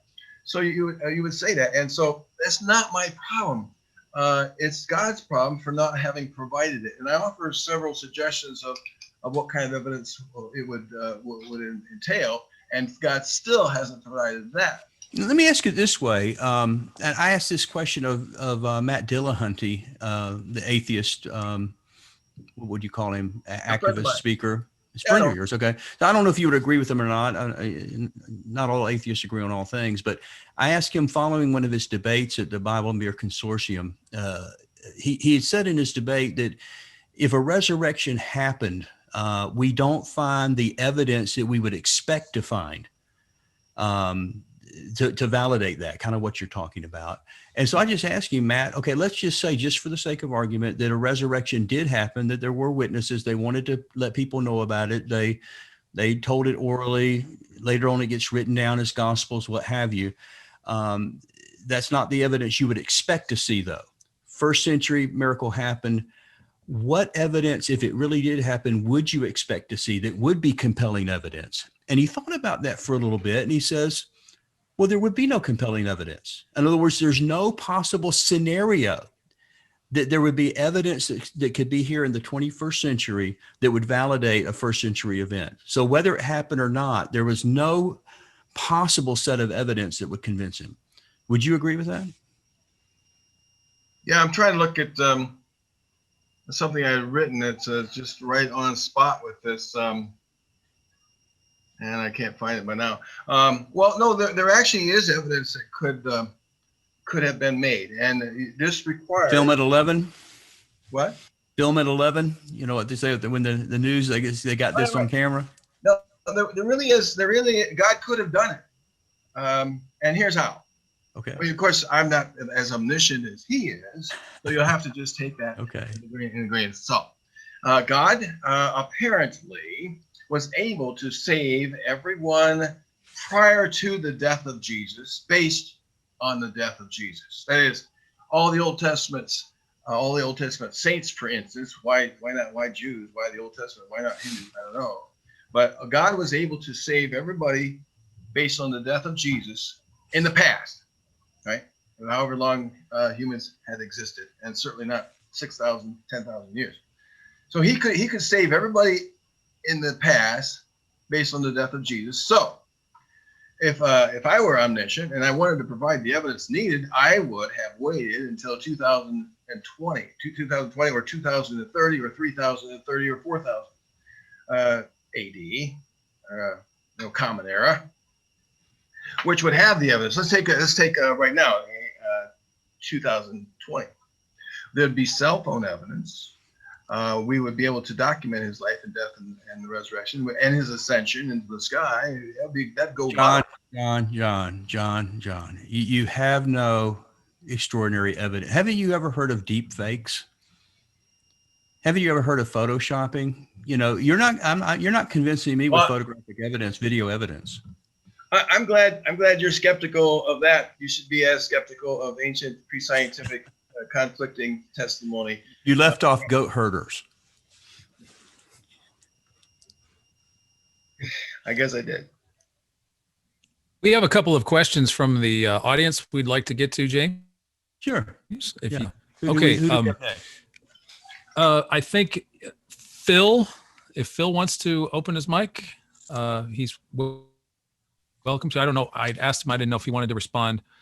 He can fire away. Phil, you want to unmute yourself and ask John? Go for it. Hi, John. Hi. It's a delight to see you. I'm halfway through your book, Why I Am an Atheist. Oh, good. It's pretty dense stuff there. I'm enjoying it. So the question I have, and I want to get back to the idea of extraordinary evidence, and that is that what is the criteria for determining whether or not extraordinary evidence is extraordinary enough for any given extraordinary claim? I'm not hearing any kind of criteria for measuring how extraordinary the evidence is and whether or not that criteria establishes it as a sufficient amount of extraordinary evidence to establish the truth of the extraordinary claim. Hi, Phil. I think I explained that. That's not my problem. I'm not into definitional apologetics, obfuscationism.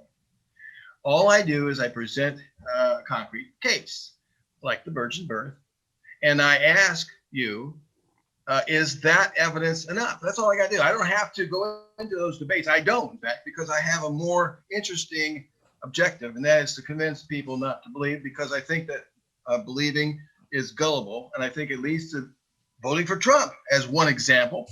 I said I wasn't going to say that again. So all I have to do, and all I do, is say, I don't have to go into that. Simply say, here's the evidence for the virgin birth of a deity. It's right here in the Gospels of Matthew and Luke. Is that enough? Now, if you think that's enough, I haven't got anything left to say to you. I'll move on and talk to someone else who is honest. So honest Well, with you. the problem I have is that the only way that you can escape the charge of obfuscation yourself is to give us some kind of objective criteria for determining the sufficiency of the extraordinary evidence. I don't have to do that. I think you And do. I don't do it. I don't do it on purpose because if I do it, then I'm treating that belief system as if it's a serious contender out there. And I'm sorry. I don't mean to offend people.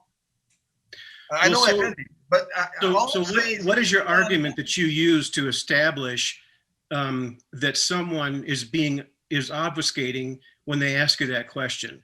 Because I heard you accuse Daniel of obfuscation, but I don't hear any argument that establishes the fact that he really is engaged in obfuscation. Well, Phil, I'll tell you what, I'll just tell you, you win. You win this debate. Now let's move on. I mean, I really don't care. I mean, I don't have to look, others can do this better than me. You don't get it. And now I'm probably on the offensive side. The evidence for the virgin birth is insufficient, plainly. All we have. Based on what standard? Well, it certainly isn't because of background factors, because it depends on where you were raised. So you got to dismiss those background factors. I agree. All right, good. And it can't be because of testimony, because you wouldn't even believe someone who said that they sank 18 holes in ones on a standard golf course, much less flew from tee to tee. So if you have to believe in the virgin birth on the pain of inconsistency.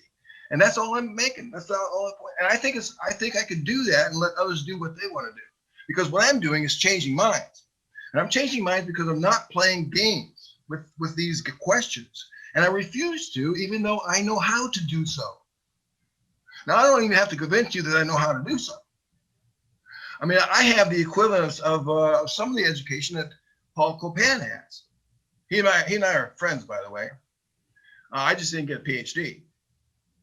So I can do that. I just refuse to do that. All I'm saying is that on pain of inconsistency, if you don't believe that somebody sank 18 holes in ones in a row and flew from tee to tee, then you shouldn't believe the flimsy evidence in Matthew and Luke about the virgin birth. Well, so my concern is this. I hear you loud and clear, and I support your assertion that we have to have objective evidence in order to believe any given claim. And so what I'm asking in return is for you to give us some objective reasons why we should accept that that an extraordinary claim needs extraordinary evidence. What you're giving us so far is your subjective opinion that this evidence is not sufficient. And so I would ask you a favor to give us an objective criteria and an objective basis for establishing that criteria, so that we can return the favor by giving you objective evidence, because I agree that objective evidence is necessary. Well, I said something, but I was kind of slushed off to the side a bit. I mean, I think that if Jesus had come to die for our sins in 2020, there would be plenty of objective evidence. If there was a test done on Jesus before he died, took a little bit of DNA off of his skin, and then after he was risen again, we could test that body with DNA evidence from the test, then that would be evidence. Well, here's a resurrected body. This is really the same guy. I mean, there are actually multiple types of things, and I give examples. Now, if that's not good enough, I mean, you can go to the philosopher's corner. I mean, I'm serious. I'm not. Thank you for your question, but the cell phone evidence would do it in 2020. There would be a ton of things we could do to verify Jesus' life and story, his ascension into heaven, his resurrection from the dead. But isn't cell phone evidence simply another form of testimony? It's digital testimony as opposed to verbal testimony. You really think that? It's digital and electronic testimony as opposed to verbal testimony. Now I know that cell phone videos can be, messed with. I know that. Okay, it happens. But I would think that, and there might be reason to question it. But if that's the case, then even so much worse is the case for the resurrection. I mean, if you want to call into question cell phone evidence when I give us an example, then so much worse the evidence for the resurrection. That's not my problem. God should figure it out. John, I have a question for you really quickly. We had to read chapter 3, or that was one of the chapters in the book that we had to read. And this chapter is exactly, it's entitled Extraordinary Claims Require Extraordinary Evidence. I'm kind of with Phil on why you're reluctant to define extraordinary when you go to great lengths to kind of outline it in this chapter that we read for the meeting. Well, because it depends on the type of claim. If we're counting spoons, then you need to be able to count spoons. You need to be able to do that. The evidence that you have 10 spoons is counting them out. It's the type of claim. You have to go into each claim. You can't. But bottom line, it's objective evidence. It's objective evidence, not testimonial evidence. Although testimonial evidence is something, not nothing. It's objective evidence. Like you can give examples galore. Like if there truly was a woman turned into a pillar of salt, then we could it was preserved. Then we could find traces of female DNA in it. There you go. There's an example. I mean, if there truly was a place like the Red Sea where millions of people traveled through it, there should be some kind of evidence surrounding we could locate it, and there'd be some evidence in the river and on both shores. But there isn't any. They don't even know where it is. On and on we could go. I mean, if sandals never wore out, then there should be some, we could find some in the desert there. I mean, they never wore out. I mean, I'm just throwing off the top of my head. Now, those are examples. Now you're saying, what's the overriding principle behind that? Objective evidence. It's objective evidence that could be admitted into a courtroom law. It's not dreams. It's not I heard this, I saw this. It's especially since we're dealing with miracles. It's not hard to imagine something that would satisfy us if Jesus were still alive today and he had lived unbroken for two millennia and was still the same age in appearance. I think that would be pretty convincing to all of us. It's not too hard to imagine what God could do to convince us if he wanted to. Exactly. I argue that if Jesus had decided, if God had decided to send Jesus in every generation all around the world throughout history, who did miracles, I mean, that would help. I mean, all you can do is talk about what would help, and it's not hard to do. You need to go to every country or every neighborhood? Or depends on who's going to help. John, would you recognize Jesus showing up today? Would you recognize the evidence for God's existence if we had some? Well, I don't think Christians recognize that there was a potential Antichrist in the White House. So I have better critical thinking skills than evangelicals who are. John, how would you know that Jesus was Jesus if he showed up today? I know. I didn't want to. I know that. Yeah. But if somebody had lived for 2 millennia and looked like they were 33 years old the whole time, that would be pretty easy to document and establish. But that would only establish that you have a person who was 33 years old for 2 millennia. It wouldn't establish that he was Jesus. Phil, what you're doing, you're not helping your case. You don't understand. If he had nails in his nails in his hands and his feet, I mean, that might be. Anybody can drive nails through their hands. Now, Phil, Ken is getting close to the Thomas point. Phil, all right, we'll go there. Phil, that's just a story. Out in Ken. You're actually undercutting your own point, because your point is that that there's evidence. But if everything Ken and I suggest can be undercut as evidenced by you, how much more so the evidence, the so-called testimonial, second, third, fourth hand hearsay testimonial evidence in the supernatural world in a book called the Bible is really, you're actually undercutting your own evidence by undercutting cell phone evidence and Jesus appearing in every generation evidence and doing miracles. Keep doing that. You're doing a better job of it than I am. So cell phone evidence would be extraordinary evidence. It's commensurate. It'd be commensurate. I mean, like, especially if Jesus' ascension was recorded by, hundreds of thousands of viewers. I mean, recorded on a cell phone. We don't even get that. We don't even get people who said they saw it, much less filmed it. John, I think there's a concern here that that I may be undercutting my own argument, but I think, with all due respect, you may be undercutting your own argument as well, because you are telling us that certain things would be objective evidence for Jesus if he had appeared today, and none of those things are objective evidence because they all have holes in them. I think that they are, but even if they aren't, that's not my problem. My problem isn't that. I have supposedly been created as a reasonable person. Now, a reasonable person requires objective evidence. I mean, if you want to be an unreasonable person, then that's over there. I'm not saying you are. I'm just saying unreasonable people need not apply. But if God created me as a reasonable person, then I'm only asking for that which is reasonable. Now, I'm suggesting possibilities, like that might convince me, that might be possibly convince me. But if you want to debunk every possibility I suggest, go have at it. I don't care. John, whether you're a reasonable person, John, might be a good Zoom meeting survey to do with everyone at the very end. I think he's a reasonable person. And I think, I don't think you would have been invited to share with the club if we had not assumed that you were reasonable. And so, but I think part of what you're saying does get back to our initial thing, that it does seem subjective to us. So you're telling us that cell phone evidence would be extraordinary evidence. I don't know if I would look at it as extraordinary evidence, even if it proved my point, because I'm so suspicious of deep fakes and doctored tapes and things like that.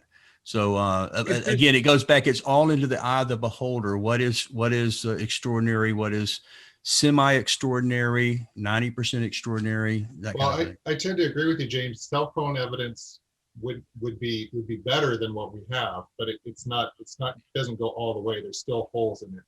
But I think if somebody lived unbroken at age 33 for 2 millennia, that might not establish that it's Jesus, but it would establish that we live in a universe where such a thing is possible, and that would get our attention more than even a cell phone, because cell phones are all around us. If we have one person who breaks the rule that people die, then we know we live in a probably atheistic world.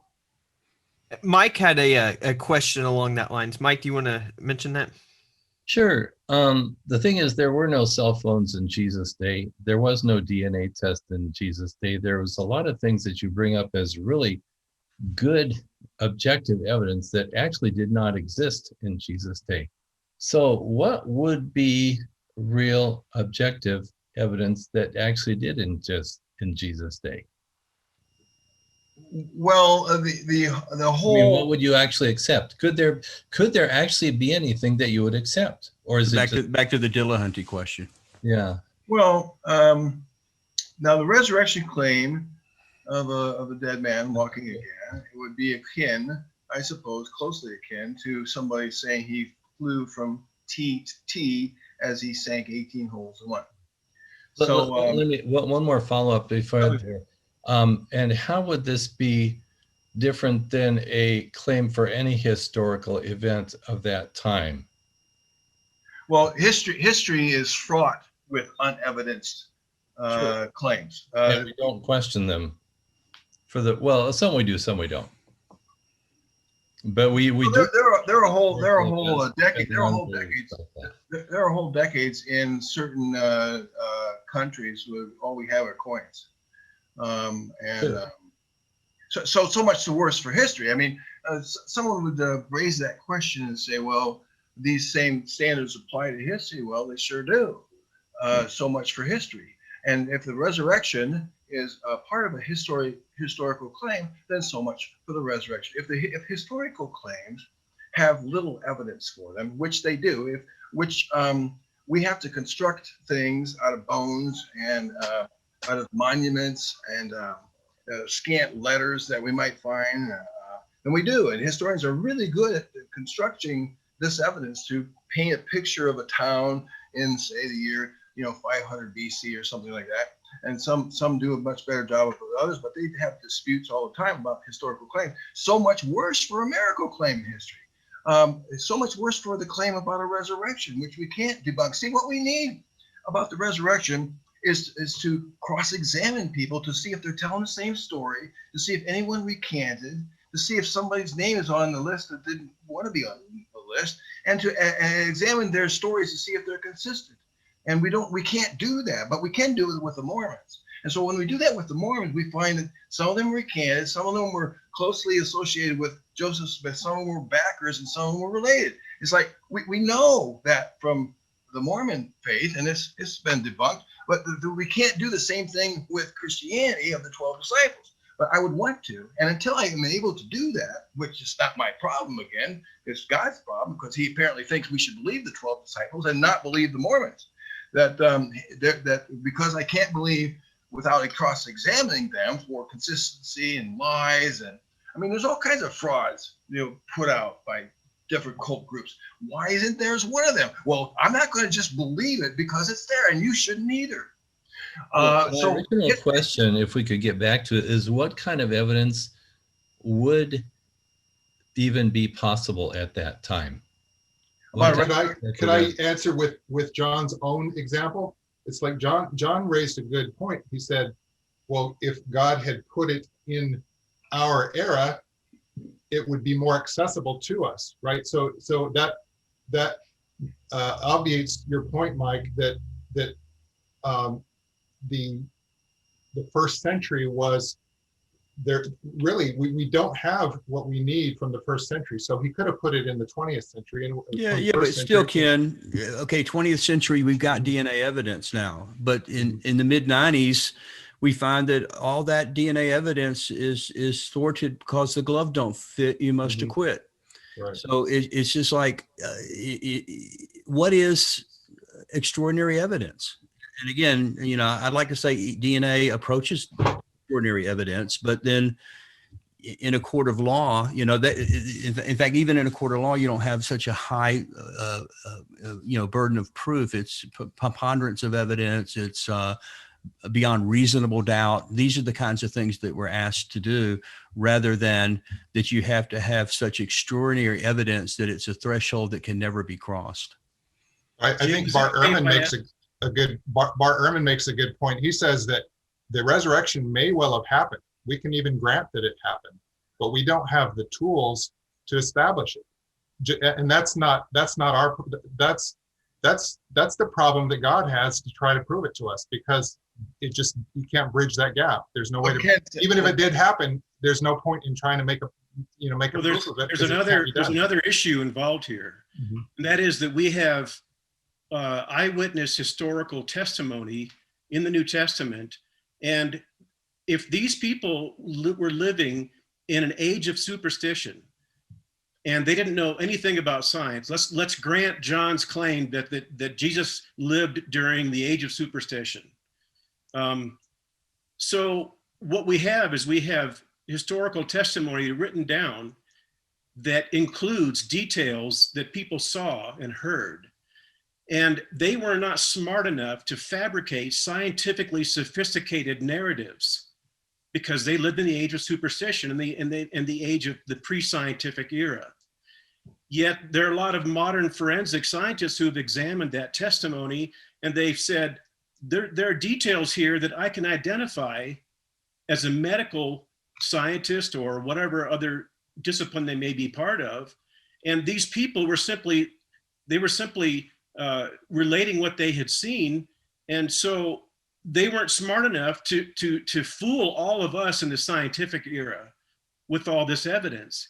And yet this evidence is compelling on its surface. But the other question that I have, and I think, John, you may have heard this quote before, but the quote is from C.S. Lewis, and it's very short. He says, the only way that we could know that miracles are impossible is to be able to know that all reports of miracles in history are false. But the only way that we could tell if all reports of miracles in history are false is to know that miracles are impossible. So in fact, you are arguing in a circle. How would you respond to that? Well, first of all, C.S. Lewis is a case example of obfuscationism. And what you do is you just word things in a sufficient manner to make them sound reasonable. That's not true, John. That's not true about Lewis. That's not true about Lewis at all. So that's not even an argument. That's just your opinion about Lewis. Is he a friend of yours? But he doesn't. I studied him for a master's degree for 2 years. He's not an obfuscationist. Okay. Yeah. Okay. Then we disagree. Go ahead. Go ahead. Yes, Lewis was a master of clarity. Well, I'll give you an example of that in this quote that was given. First off, one tactic is to claim something we're not claiming. And C.S. Lewis did that. I know very few people, very few atheists that say miracles are impossible. Now, some do. But the ones who do so on philosophical grounds. And here's the grounds. And I know one Christian apologist who agrees with them. And that is that miracles are impossible because we have no way of having a spirit having contact with the material world. And in order to create means this spirit must contact a material world. It'd be like two ships passing through the night. They'd say, how can spirit interact with the material world? I see no reason why, so miracles are possible. That's the only people I know who think that miracles are impossible. Now, one Christian apologist actually agrees with them. His name is Ord, O-O-R-D. What's his first name? That's his last name, Ord. He thinks that he agrees with the atheists, and that he says that God can't do miracles. I know, look him up. I know, it's crazy, isn't it? But he says God can't alleviate suffering. See, I'm doing this book on suffering now, and I came across him in a book edited by Chad Meister called The Problem of Evil, and he's one of the contestants, if you will, as they debate the issue. And he says that, no, I think the reason why they're suffering is because God can't help. I know, he's evangelical. And he says that. So, but we're not saying miracles are impossible. And so C.S. Lewis, to say they are impossible, that we say that, leads to a certain conclusion because he wants us to get to that. Here's the problem. If miracles are impossible, then atheism cannot possibly be true. If miracles are possible. If atheism is true, miracles are impossible. So you can't hold those two contradictory statements in the same tension. If God does not exist, then there can be no such thing as a miracle. But if there can be such a thing as a miracle, then you have to reject your idea that God does not exist. Those two are mutually exclusive. Again, Phil, you need to reflect a bit on what we're saying. We're saying it's extremely improbable that God exists. Now, we being me.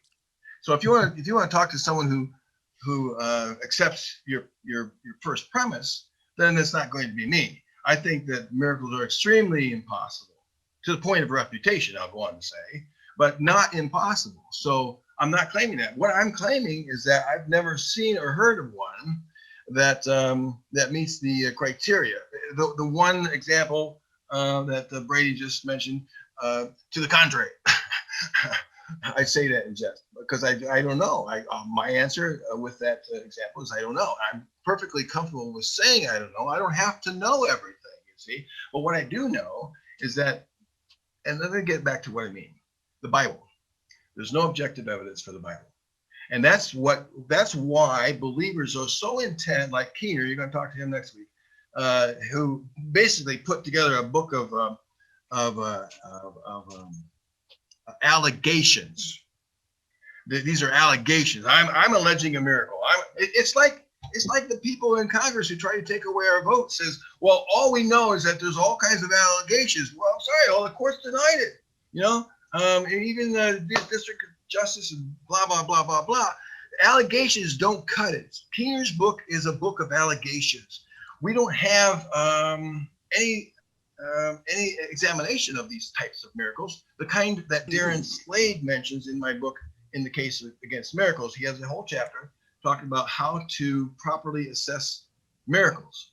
And I'll have to leave that up to him to discuss with you if you want to have him on. But he's a student of Gary Habermas. He graduated at Liberty University, and now he's an atheist. He's the president of the Global Center for Religious Research, who is publishing my book on the problem of evil. But he wrote that chapter called Properly Investigating Miracle Claims. I think it's the name of the title. And he'll tell you how to do it. Now if you get the method right, If you understand how you do that, then you do it. It's simple as that. And if it doesn't come up to show that a miracle took place, then you shouldn't believe it. You shouldn't be reasonable enough to believe it.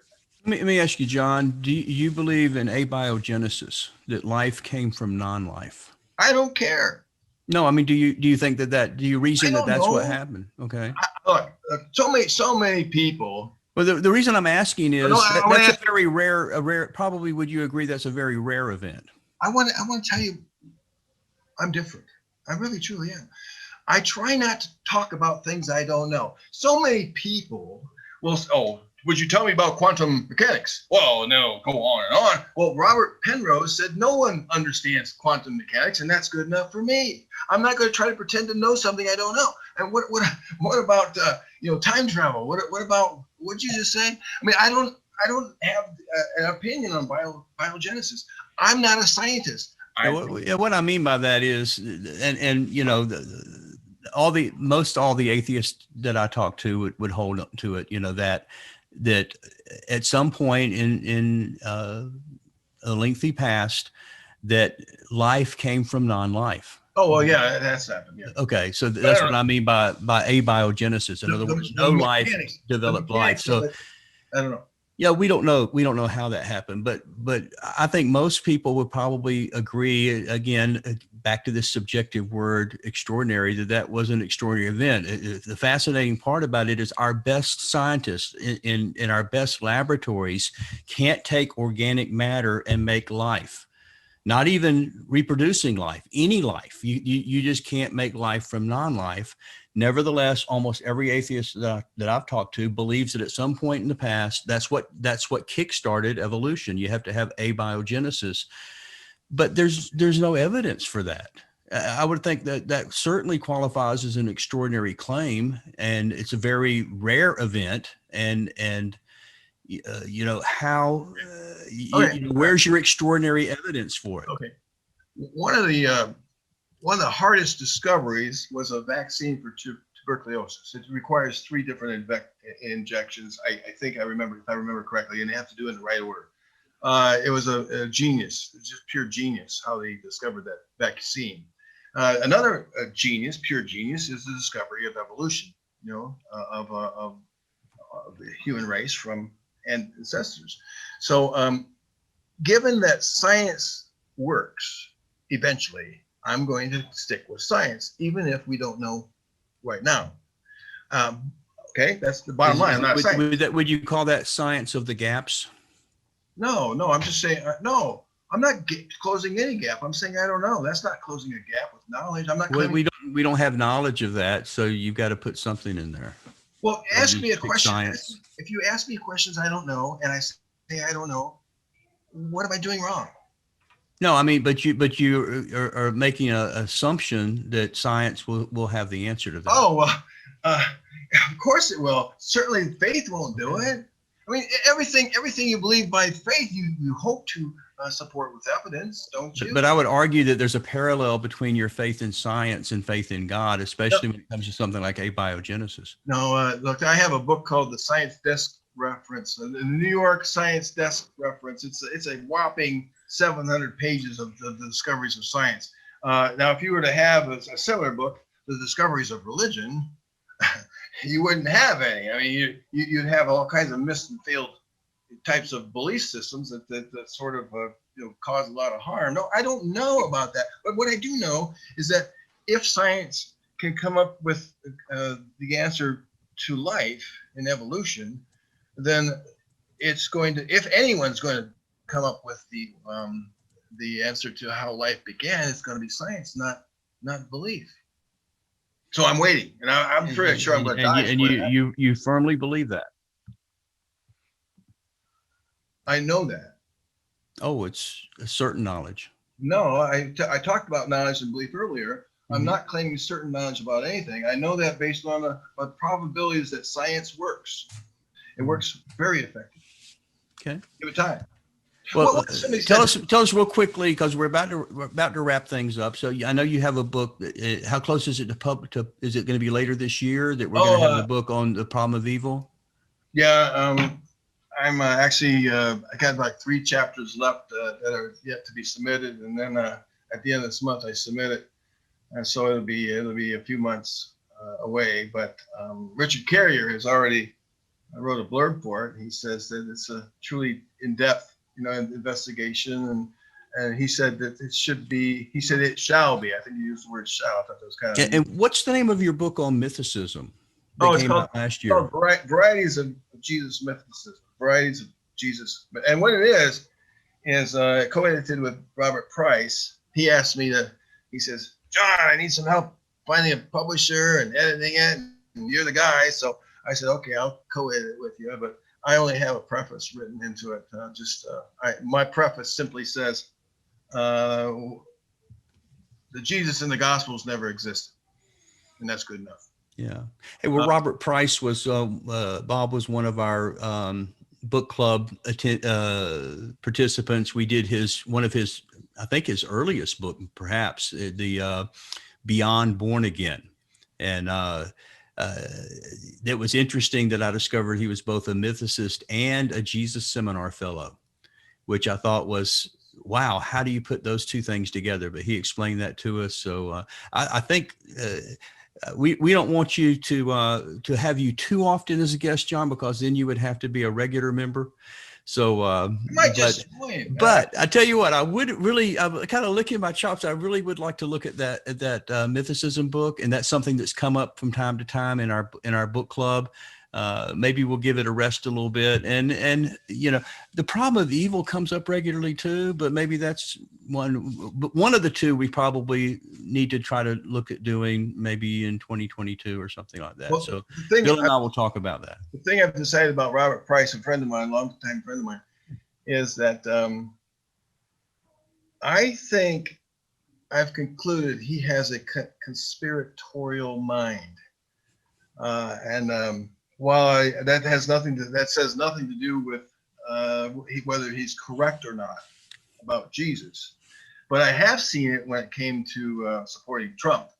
Well, I was going to say the reason he quit the Jesus Seminar was because he was getting so much grief because he was pro-Trump and proud of it, and so you don't want to just assume that only evangelicals believe one way and only atheists believe another way. That's all. I know several others that do.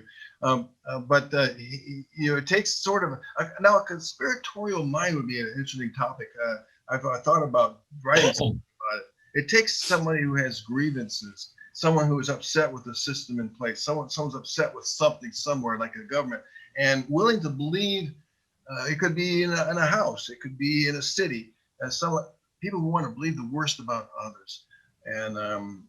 So it starts there, and we've got too many people who believe conspiracies, and all it takes is a mere assertion. If you I heard this about so and so, or I heard that about so and so, and they don't actually investigate further to know whether there's any evidence for it. Well, before we wrap up and let you go, I just wanted to clarify one thing on Dan's video back at the beginning of the club about moon landing. So moon landing, true or false? Did it happen? Of course it did. Okay. Well, we were talking about conspiracy theories and, that and the flat earthers. I'm just amazed at how creative they can be on things. So and alien abductions, yes. Yeah. But anyway, John, thanks so much again. And appreciate you coming on with us. I'll give you a little hand here, and thank you for your patience with us and putting up with all of our Christians and our unintelligent questions. I appreciate you for having me on, because I'm pretty sure that I'm unlike others that, I tolerate respectful disagreement, and I even tolerate just disagreement, and so that's okay with me. I know I've disagreed with, but I'm glad to have the chance to share. So thank you so much. Well, every time we've had you on, I feel like I've learned something by the end of it. So thanks so much for being our guest on the Atheist and Christian Book Club. My name again is James Walker, co-founder. I'm an evangelical Christian apologist. Other co-founder, Bill Cluck, former Christian, now atheist.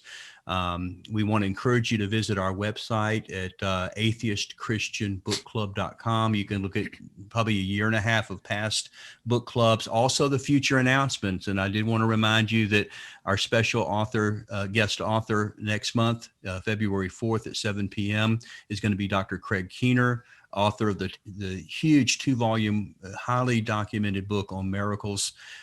Encourage you to get that book, but we're actually going to be asking him to talk about his 3 chapters in the book, The Case for Miracles by Lee Strobel. And make sure I didn't misspeak. John, your book was in part a direct response to Lee Strobel's The Case for Miracles, or you just happened to do it about the same time? Just happened to do it at the same time, but along the way I did discover his book, and so I had to get Michael Shermer to write the foreword. Yeah, you both had the same intro, the same guy, Michael Shermer. Right. Another, I would love to get Michael Shermer, Dr. Shermer, on the book club at some point. Yeah, he's awesome. Excellent. So, but anyway, The Case for Miracles is what we're going to look at. There's going to be some focus chapters. If you go to our website, it's going to give you links to where you can get the book, reiterate the focus chapters again. But I want to thank everyone. This is our 3rd or 4th online version since the pandemic that we moved over to Zoom. And again, I was very concerned when we meet at our offices and we share a meal together and we have 30 or 40 Christians and atheists all crammed into this one room. You think that's a recipe for a major riot of some type, but it's been really, really good getting to know, becoming friends with people that you don't agree with on other things. And I was concerned when we go into the Zoom world, into the online, that we're not going to have that kind of respectful dialogue. And I was wrong. And everybody that's come, and a lot of new people are on since we moved to Zoom who don't even live in the Texas area, and I'm in North Texas. And I'm just thankful for all of you. Great questions, respectful. I know there were a lot of questions we didn't get to, and I want to apologize. And I don't want to put words into John Loftus's mouth, but I'm thinking that if you have some questions you didn't get to, if you contact John, I think John would be more than happy to try to answer those questions. Thank you, and until our next book club, thanks so much for joining our club. Thanks.